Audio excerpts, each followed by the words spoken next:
Winspiration, the way to the essential.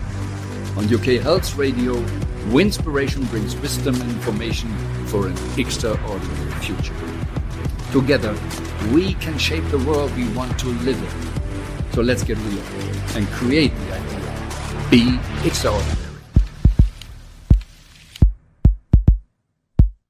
Welcome to another episode of Winspiration Radio, and today for sure we bring you a lot of wisdom and information how you can create for yourself an extraordinary future, or we all together can create something better for this world, the planet, and our way of living. And my guest is very experienced and not just knowing, really a wise person, as Dr. Bruno Roque Cignacco. I hope I pronounce it somehow right. Yes, it's right. Thank you. And he is a professor. He studied metaphysics for whatever, now it's 20 years or so. Wrote a lot of books, is teaching, consulting, and every day developing himself and bringing wisdom to clients. I met him years ago in London, and we talked about one of his books, How to Become a Miracle Worker in the life. So it was more about Ho'oponopono techniques and what I was going to say, individual development. And his latest book, that is more about how you really develop companies which are more human-orientated. So just the 180-degree difference for most companies using people for their profit, and now really how do we solve problems for people or living there. So it's an interesting journey, and I'm very grateful that you took the time. I know you're very busy, and so we needed also pick an evening in your UK time. You're located in London, and I'm happy that you could take the time. So just for the beginning, do you like to add something for the introduction? Thank you very much for your invite. I feel very honored to be here, and thank you again for giving me this opportunity to talk about my books and my ideas. Thank you. Yeah, okay. Going just to the question from books, and if I read it, and we met with this for the miracle worker, it was for the individual, and you wrote a book about attracting money, and a lot of other stuff. So attracting money, then the miracle worker, and now you're more in the business world, writing and teaching. Is this also a kind of personal history, development, coming, I look first for the money, then I understood more, and then the miracles, and now we need to go really to communities? Yes.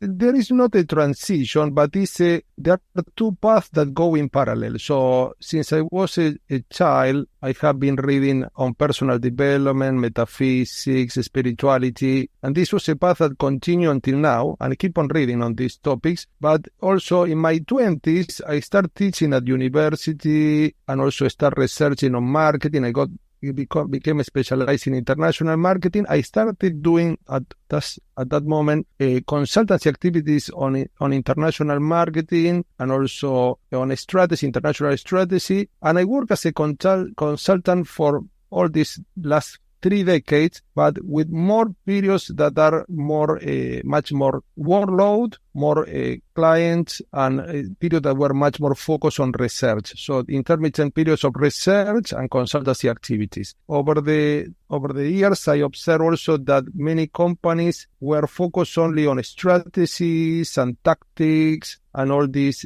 tools to get better result, economic result. Most companies were using the traditional business model that is focusing on profit, what I call quantitative aspect of a business, which include profitability, productivity, efficiency.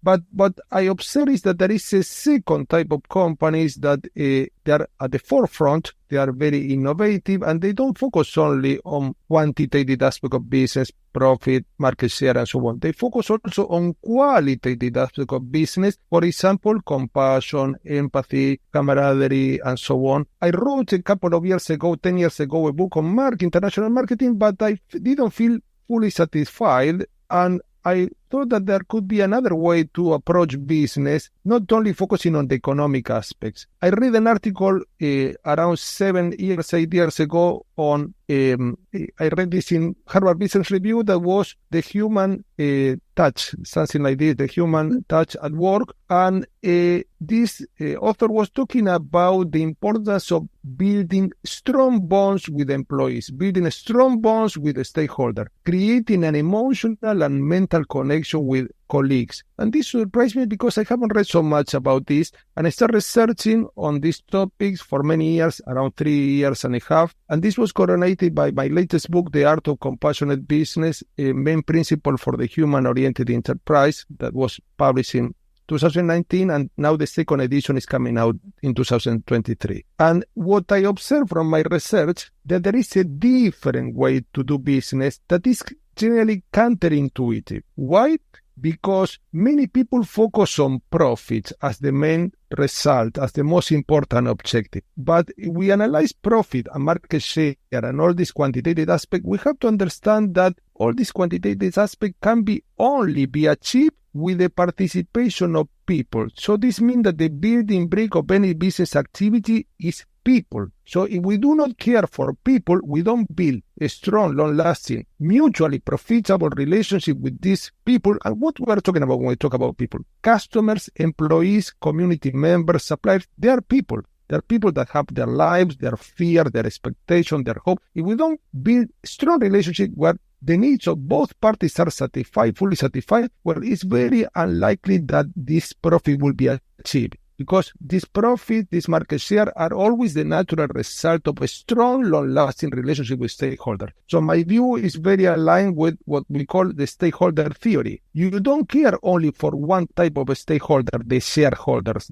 the owners of this company. You care for every single stakeholders, and you do not get one stakeholder getting all the wins at the expense of other stakeholders. You don't get the shareholder getting all the profit at the expense of paying miserly salaries to employees or at the expense of polluting the environment. You have to take into account in any business decision every single stakeholders. If the needs of these stakeholders are not satisfied, it's better to look for alternative decisions.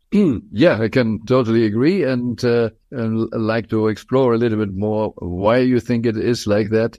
I simply can say it's like if you see the company also like a family, it's like if we would focus only that one family member is really focus on and the rest we don't care about, we don't get a happy family. And I could see it in Germany, especially also now in the pandemic. Those old not maybe old-fashioned, but long-lasting family companies, they have a totally different connection with their employees, even partly also over generations. And they didn't fire them. Okay, then we do something different, or I try to hold them. And after the World War, there were some entrepreneurs who says, "Oh, you can take my building, destroy the building, no problem. If I have my employees, we build always again." Good. Yeah, because it makes sense. Yeah, so it is really, and also with the profit. Now, this is a question: do we have enough profit if we go this way, or even more? But it's also I wasn't sure what you meant with intuitive or counterintuitive. Because I think it is against intuition just having the profit as a main focus. I don't that people are like this. We are trained like this, but not really wired. If I look my body, I need blood. Yes. But the meaning of life is not collecting blood. Yes. It's not. I understand. This thing is the same with the profit. Yes, and I agree with you because in practice, there are many principles that I discovered throughout my research that apply to business, but also apply to other type of relationship. For example, relationship with friends, families. For example, one important principle is the principle in business that is applied is interdependence. Yes. No company can succeed without the stakeholder. No company can succeed without employees, without customers, without community members, without suppliers, and without shareholders, investors. So this means that we need all of them, and we need on our side, not against us. Yeah. Now, imagine that you pay a miserly salary to an employee, and you pay this employee a very low salary, and you exploit them, and you make them work overtime, and you don't recognize their contribution. What do you expect this employee to do? To contribute more or to contribute less? Obviously, this employee will try to work by the book whenever possible and look for other job opportunities because they won't feel recognized and validated. So the principle is the principle of reciprocity. This means people are treating you in the way that you treat them. So it's like the golden rule that many spiritual philosophies talk about. How you want how you want you to be treated, but are you treating others in the same way? And if you treat others in a negative way, what do you expect? Obviously, a negative response. So this was studied by social psychology, and the principle of reciprocity always applies. You treat employees in a negative way, and obviously they will contribute very little or look for other job opportunity. You try to deceive customers, you try to take advantage of customers. This means win-lose. You win as a company and customer loses. This customer not only won't come back, but will leave negative reviews and will push other potential customers away. You pollute the environment and go against the communities, and communities might boycott your company. So this means that this applies for every single stakeholder. However you see company, you say that it's intuitive. However, even it's intuitive, I don't think so, but many companies are still using the traditional business model, which means profit. And in some cases, they use the approach of profit by all means. This means not taking into account the different stakeholders. But what you're sharing is, can we say, look to politics the same, no? Like the Kaiser, the king squeezed the population, and a lot of people are lost. And you just mentioned you used the word traditional. Can we say, is it just a historic development? Like also, with some say now we have the new kids coming, have different brains and different brains. Yes. I can comment briefly about this. So, for example, the traditional business model is focused on, for example, what we call scientific management, which implies using employees, trying for this employee to be efficient. The human side is not present. So this means that in some cases, companies, when they take this to the extreme, they try to treat employees as cogs in a machinery that can be replaced. The concept of human resources that is well used include the word resources, and resources are to be used and in some cases to be abused. I don't like the word human resources. I like the word people, and I like the word human capital, because employees are one of the most important stakeholders and need to be treated as individuals that have emotional needs, mental needs, social needs, spiritual needs, and companies try to focus only on the economic needs. We pay a fair salary and that's it. But they don't care so much what is going on with the emotional needs or social needs or mental needs or spiritual needs. And if you dismiss these needs, for example, emotional needs, they need to be recognized. They need to be validated. They need to be, for example, when the employee contributed to a very important project, well recognized publicly, maybe organizing an event. But many companies take employees' contribution for granted. And when employees, they don't count. Acknowledging this, like, could we say just Google makes a restaurant, makes a nice place, and the environment in the houses are different? Is this already really focusing and acknowledging, or is this just another trick to get more out of the people? So what is it really when you say you should acknowledge and focus all the needs of the employees? Yes, because a very simple principle in any relationship, business or non-business one, is a relationship will be long-lasting when the needs of both parties are satisfied. So this is a very simple principle. It's common sense. However, you see many companies that are doing the opposite. They are satisfying their own needs, achieving their company objectives, but they are not meeting the needs of employees or customers. And then obviously they suffer from this. But also there is another point, briefly, I will highlight, that is all the business vocabulary is filled with words that imply confrontation. For example, strategy comes from the military discipline, tactics, and so on. Beating competitors. The officer comes from military. Exactly. So the idea is that, well, if you use these terms, it's very difficult to build, for example, cooperative bonds. I believe a lot on cooperation, even cooperation with potentially rival companies. There are many cases of successful cooperation with rival companies. When you focus so much on competition, I don't say that competition is wrong. When you focus so much on competition, you try to focus on beating others, to outpace others, to be better. And this also can be driven by fear of losing the market share, fear of being beaten by others, and so on. Instead, cooperation has a different approach, has approach on affinity bonds, connecting to one another, complementing one another, sharing risks. So this is so I believe that the business vocabulary should be changed and using more vocabulary that is connected to words such as compassion, empathy, camaraderie, loyalty, that are more suitable for this new business model. One part is the wording. Simply, we could say they play win-lose or lose-win, or sometimes even lose-lose, and win-win is not really in the focus. So when we are playing all the time this win-lose game, would you say, especially also with the other experience for individuals, is this all fear-based and the lack of that we are not yet there, that we can think in abundance? Yes, I agree. I call this scarcity mindset. When you focus on win-lose, you are trying to beat others. It's like a sport competition or like a Olympics that only one can win and the other one lose. But the idea is that there is a different approach I call this abundance mindset that implies, well, how can we develop a business model where all people that are contributing directly or indirectly to our business objective can win? And this is more focused on what I call love. The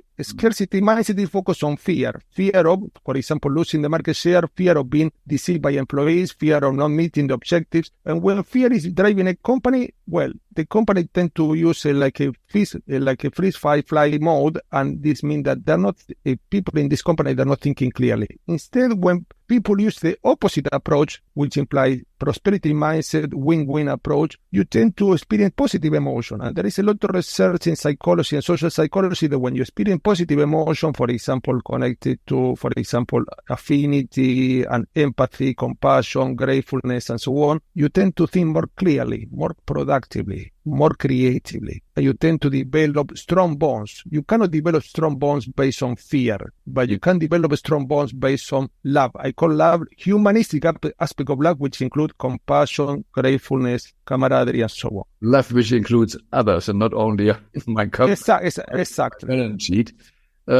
I explain myself a little bit where we come from is, okay, we once maybe had a world view, there is only planet Earth.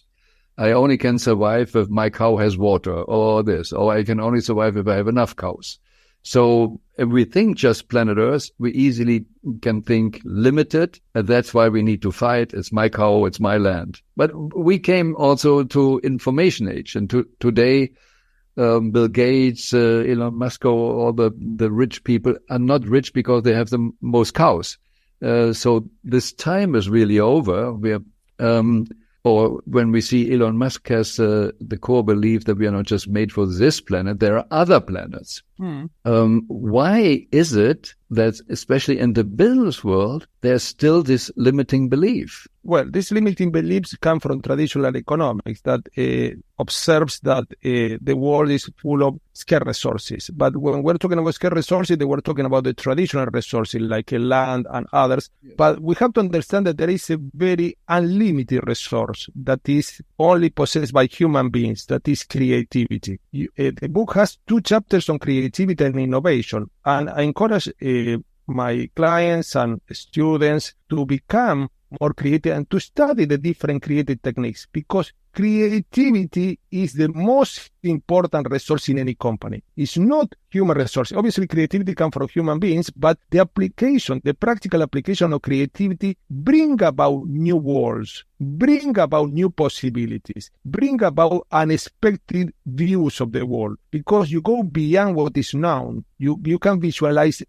You can, an expert says, you can shape the future. You don't expect the future to happen, but you can shape a different future and affect the future in a positive way. Instead, when you use only a traditional view of business, this means non-creative, Well, you tend to do things by default, by conformity, always in the same way, and you don't tend to attempt any other alternative. The most interesting example that we can observe of creativity is companies like Uber or Airbnb. They are competing in a sector, in the case of Uber, in the transport sector, and the Airbnb in the hospitality sector, accommodation sector, and they're competing without possessing assets. This is not creative work, it's creativity. So they develop a business model based on networking that help them compete with the big transport companies and with the big accommodation companies respectively. So this means that creativity applied bring about new resources. So the creative skill generate new resources. And employees within a company, I call human capital, are the main creator of new resources. For the reason we have to care for them so much. So creativity in this way needs also to be able, or going over the fear, to let go what were my old beliefs and so on.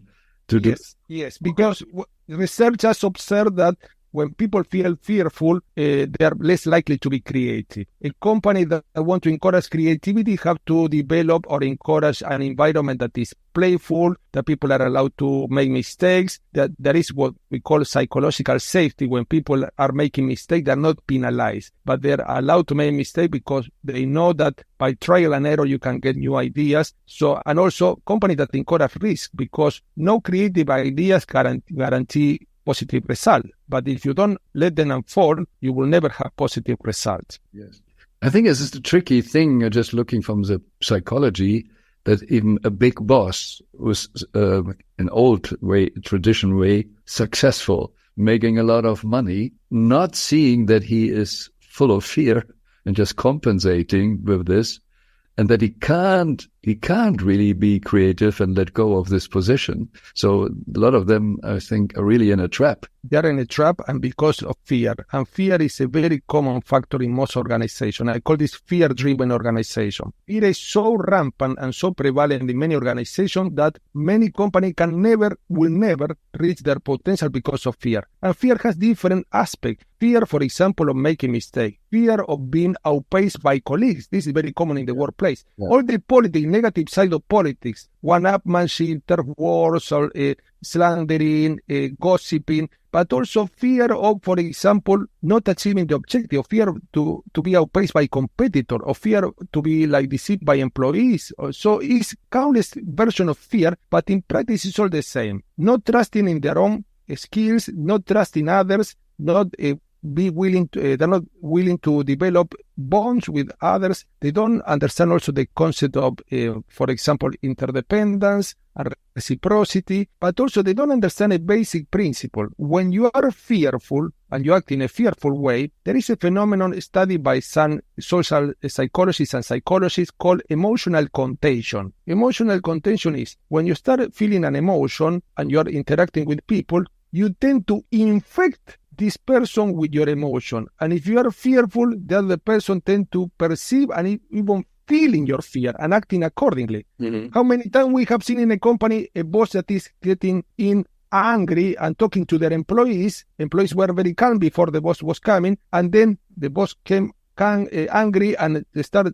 asking employees a question in a very aggressive way, and these employees became negative, experienced negative emotion. They were infected by this anger coming from the boss. The opposite happened with positive emotion. When you experience positive emotion, you can infect others with positive emotion, create a much more an environment that is focused on psychological safety, camaraderie, loyalty, support. So fear is obviously it's a natural mechanism of defense and of the protection that make us evolve, but in practice, in most cases, fear is misplaced. This means that it's inappropriate and make us overreact, and in practice won't help us achieve our potential, unleash our potential, and also connect to others. In sports, we see it also. Like in a soccer league, someone comes now new, the team comes new.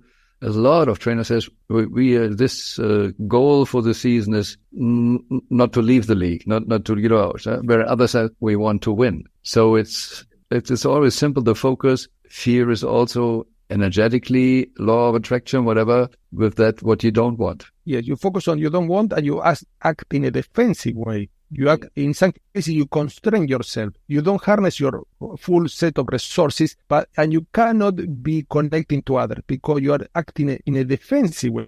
How you can connect to others if you are in a defensive way? So this means that fear impairs temporarily your discerning skills, your creative skills, your critical analysis skills. So this means that people cannot think clearly. Why? Because they focus only on the threat. They try to defend themselves from the threat, and they give priority to the threat and nothing else. And with the kind of thinking clearly, as we, most of also the top CEOs know, the quality of the question decides the quality of the answer, decides the quality of decisions. But if you only have then questions in mind how to survive, you never can ask the question, wow, how we can improve. We get always the wrong answers also. Very good, very good. And I devoted in the book half a chapter on the importance of questions. The right question, open windows. I consider the question are such a simple but powerful tool. Asking the right questions. What are the possibilities? What are the opportunities? Instead, if you ask questions like, how can we defend from this competitor? Well, this is the wrong question. So instead, if you ask questions such as, how can we add more value to this customer? This is a much more adequate question. Yes. Oh, thank you so far. Let's make a short break. UK Health Radio, the station that makes you feel good.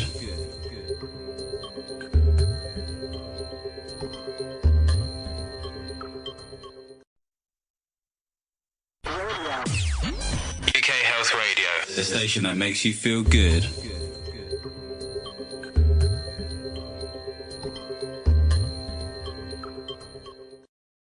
Okay, so we see somehow clearly there's a fear in this, but when we look at companies, we look mainly at adults. Our education system creates already the fear. So in the company, normally the employee comes already trained to live with the fear. Yes. What is your idea how we should change education, or even now when we all talk about different times are coming, what you mentioned a little bit with the creativity, what are the future skills where we should focus on? Well, in education, I think that a very fundamental skill is creativity, and creativity leads to innovation. In most of the business schools that I teach, I feel that there is a module that is missing, that I don't see that the students are taught creative techniques. Everyone can be creative, and you can be creative in the business field.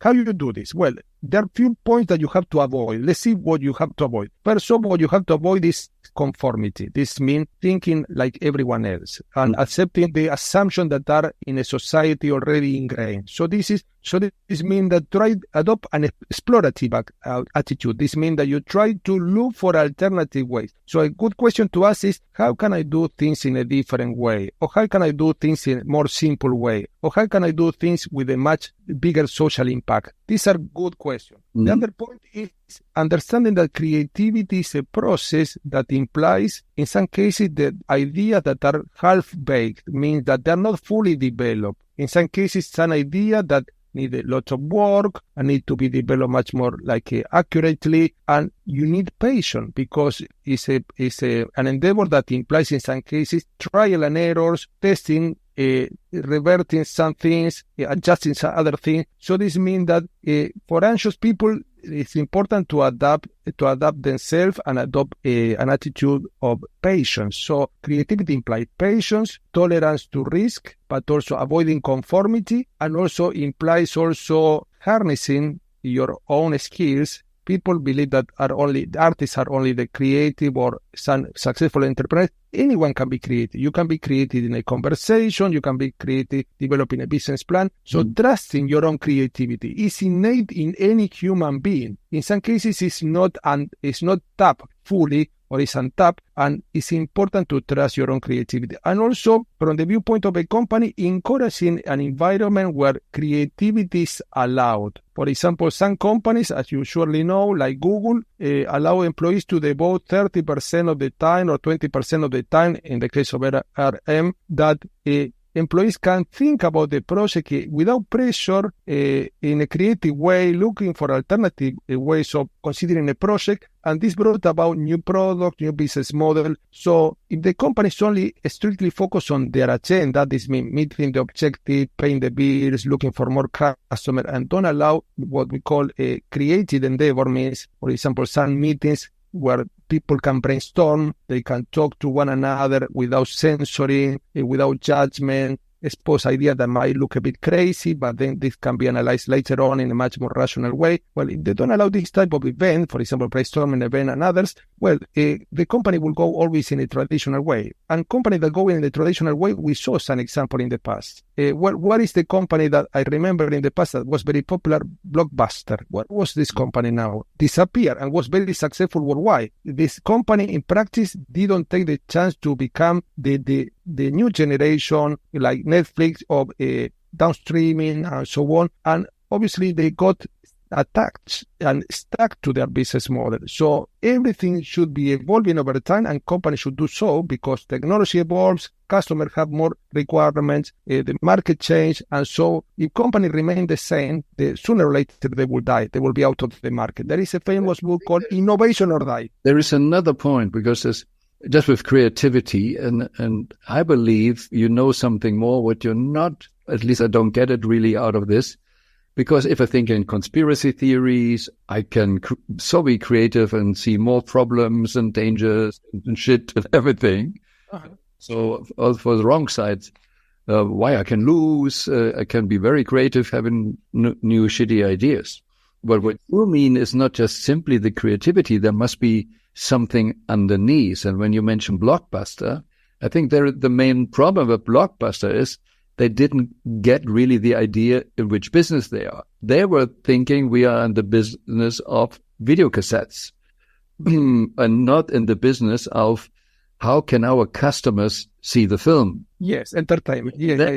If you have the wrong perception of your business, you can't think about the other ideas. Yes, I agree. We call this marketing myopia. So marketing myopia is when you don't see your sector clearly, and in practice you are very limited to the type of activity that you always develop. And this is also in some cases out of fear. People don't want to change so much, most people, and they remain the same way because they don't want to evolve. The same happened with companies. Blockbuster was very complacent with their activities and their successful business model, and in practice they couldn't predict the future, and they couldn't even shape the future, and they were remaining the same way for years. And obviously companies like Netflix were outpacing this company very easily. When you say now see the future or shape the future, so for creativity in this way, you say, is there underneath the desire to shape? Like Steve Jobs says, I want to have that's in the universe or whatever, Yeah, because creativity implies producing something new that didn't exist. So in practice, you are shaping the future.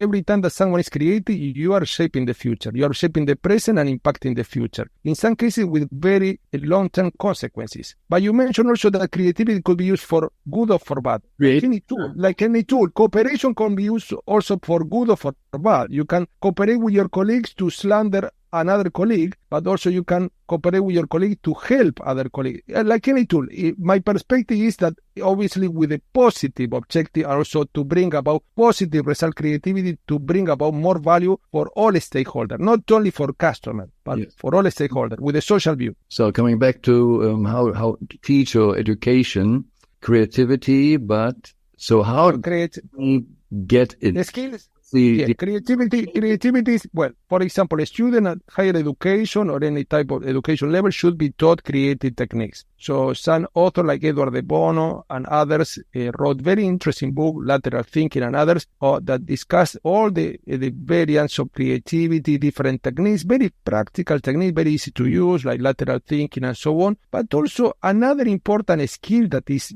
very relevant for the current world and the future world is empathy and compassion. So we have to remind people, or in some cases to teach them or make them reminding them of the importance of compassion and empathy that are very important. In this trust that I'm allowed to say what I think and feel, the employee is have a lot of fear. If I really think maybe I get fired or get also that why they're holding back? Is it only because they didn't learn the technique, or they're all full of fear? Yeah, the fear, compassion and fear are related in a very inverse manner. So when you are fearful, you cannot feel compassion for others, and you cannot even feel compassion for yourself, what we call self-compassion. Compassion in simple ways is understanding that all people, all human beings in the business world and outside it, face difficulties, face challenges, and suffer from these challenges.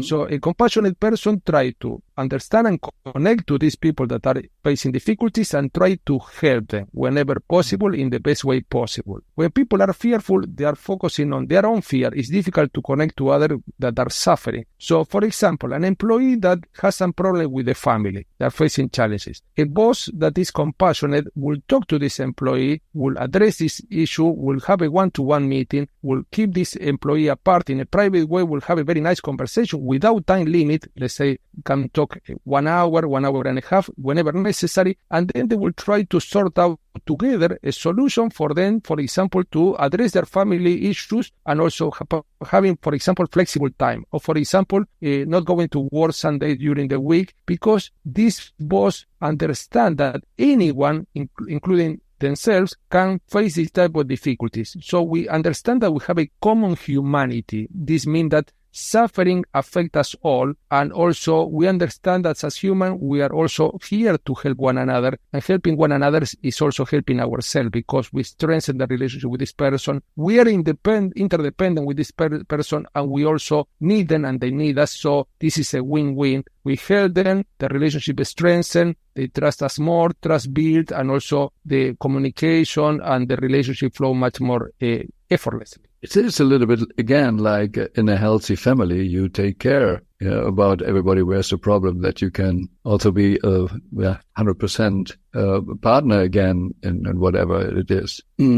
Exactly. I in my second edition that is coming out this year, I included some example of a professional acting in the healthcare sector, and what some research observed that some doctors in hospitals and clinics, they don't take 1 minute to talk to the patient about their human needs, not about their illness, about their fears, about their emotion that can be pressurizing them, and about their probably bad thoughts. They're focusing only on solving the problem, helping them get rid of the illness or disease.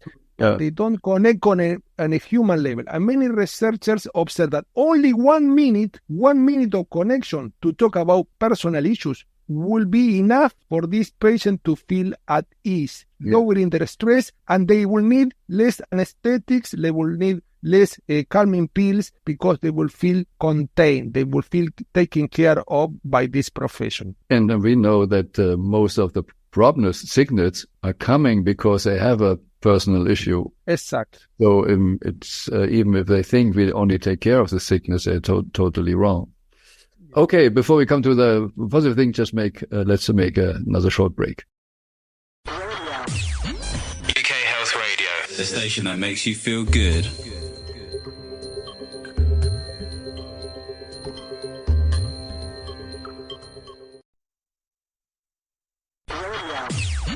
UK Health Radio, the station that makes you feel good.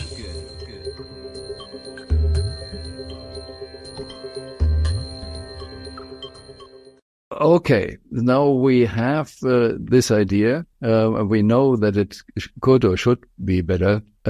What is your experience? How much you can turn around an old traditional company, or do we better just create new? Like the saying is, never fight an old system.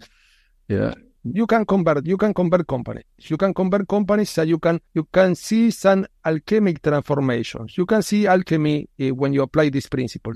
My book is only about principle. They don't bring about any strategy. Principle. But principles are fundamental because they are timeless. They are perennial. I give you an example, very easy to apply tip that many companies use, and many of the listeners can use too in their own company, regardless of the position that they have. So being more generous. Being more generous, there is a lot of research on this. Being more generous bring about a better workplace, more productivity, more efficiency, more creativity, better result, a stronger relationship. How does it work? Because when you are being more generous, you focus on the other person. You're not generous with yourself. You are generous with the other person. And how can you be more generous? Very simple. Two main ways to be more generous are offering others tangible things. For example, a boss offering a bonus to the employee could be an example of generosity. But the most important thing to be generous are intangible. For example, offering an ear, listening to them, offering technical advice, offering mentoring, offering coaching, offering, for example, some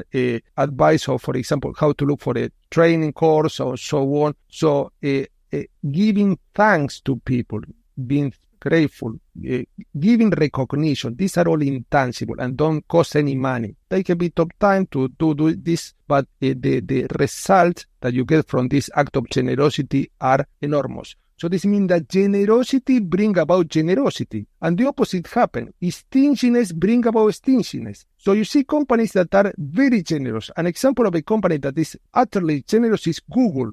Google is very successful. We can agree that it's very successful, growing over the years. And what they give away? They give away Google Maps, they give away Google Translate, they give away or Google Scholar, and so on, Google Docs. They're giving away because they think from the prosperity mindset perspective. They don't think from the scarcity mindset. They know that when they give, this generates what we call an imbalance in the receiver, and the receiver feel compelled to reciprocate. This means that, again, the principle of reciprocity. When you give others, sooner or later, this person might feel naturally compelled to give back to you or to others. So the idea is that generosity brings about more generosity. They were built already on the principles.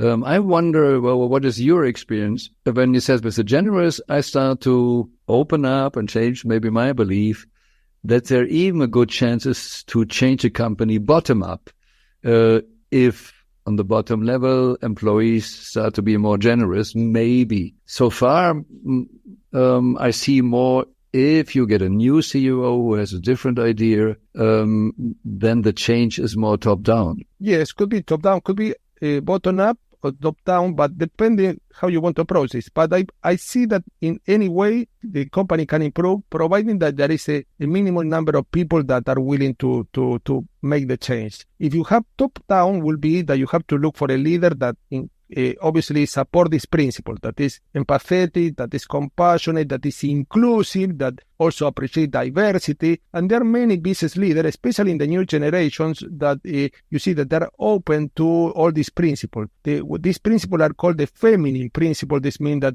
principles that are trying to build relationships. They don't focus only on the hard aspect of business, profit, market share, and so on, but they focus on the soft aspect of business. They're not so soft, like a relationship, building bonds, creating loyalty, commitment. Obviously, if the business leader is obviously compassionate, will set up an example. And obviously, I include in the new book a new appendix on compassionate leadership, and implies that the leader is the model to be emulated. We take this as an example. In some cases, the leader are the bad example, and people tend to act in a careless way because they say, oh, if the leader is acting in the careless way, why we will care? So, but the good leader, top-down, works well. Yeah. The leader is giving an example and also helping people to express their view. Shouldn't be also the leader, this pace setter, that only giving command, but also open to views. What is your opinion? Well, can we discuss in a group? So in some cases, the leader has obviously the vision, the passion, and so on, but also open to new ideas. Also, the leader should be humble. This means willing to learn even from the janitor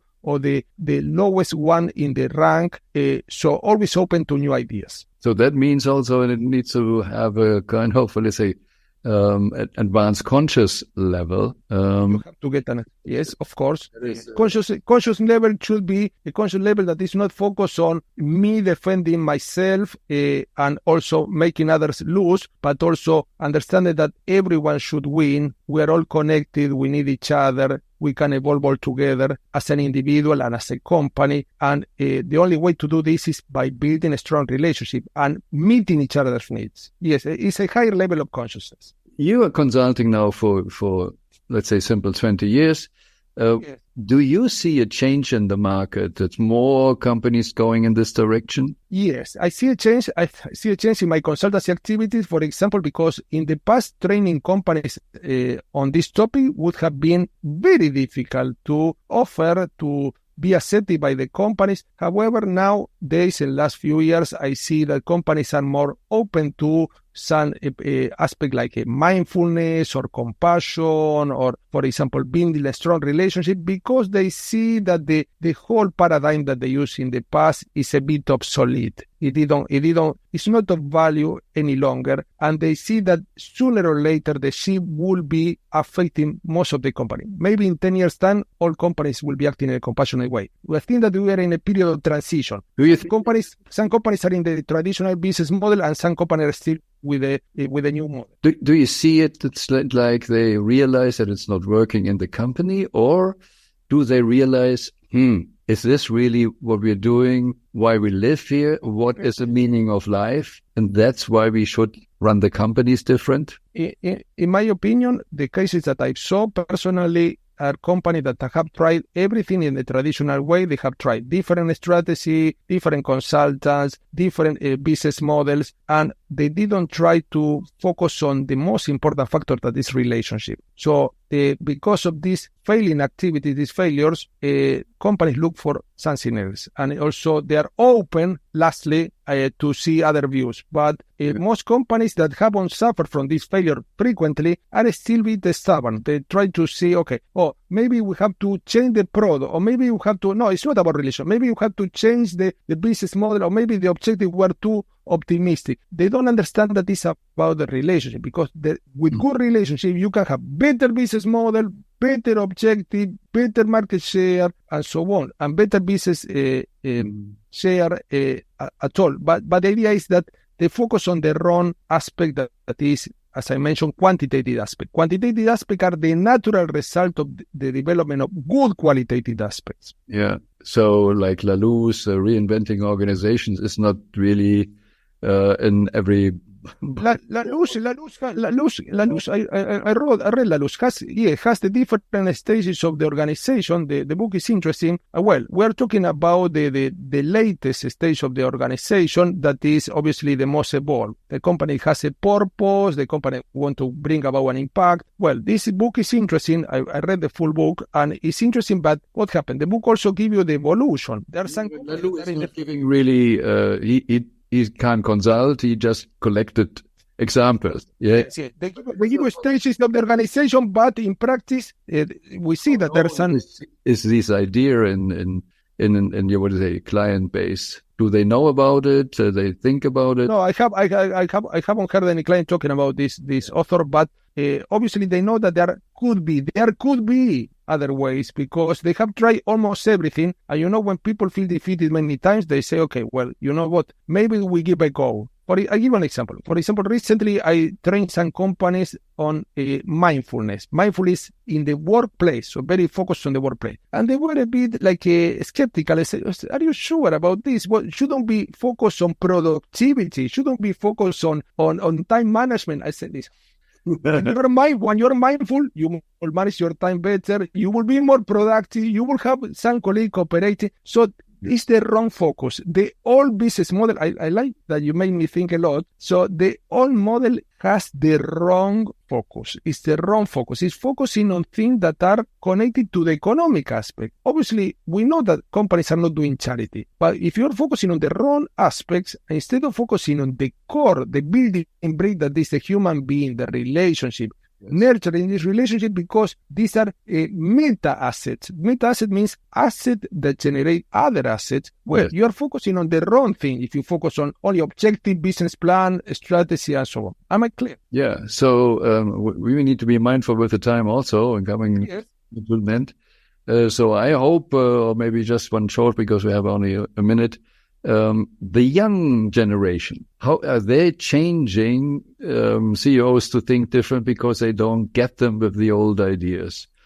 They not want to fit in and just work them 40 years now like the old type of not getting the attention.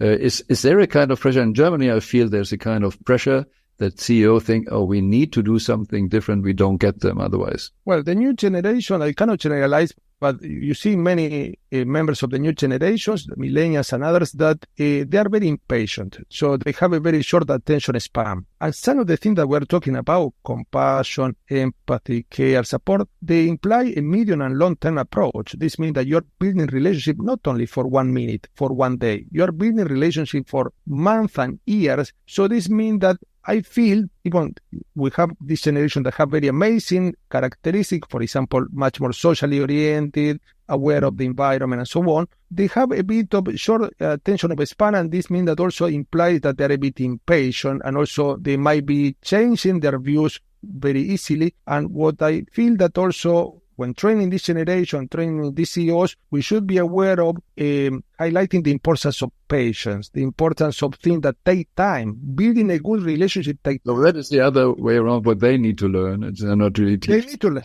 Yeah, they need to learn. Thank you, Dr. Cignacco, Bruno.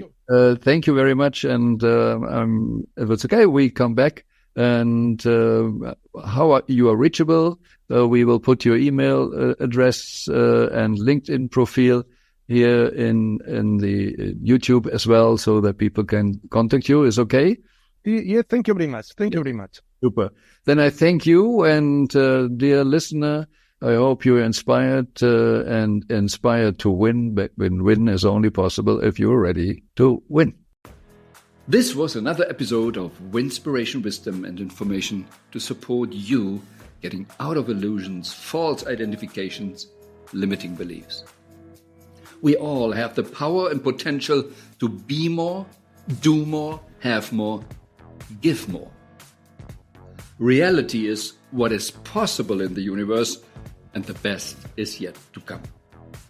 If you want to dive deeper into possibilities of creating the extraordinary future, go to winspiration.global or to wolfgangsonnenburg.com.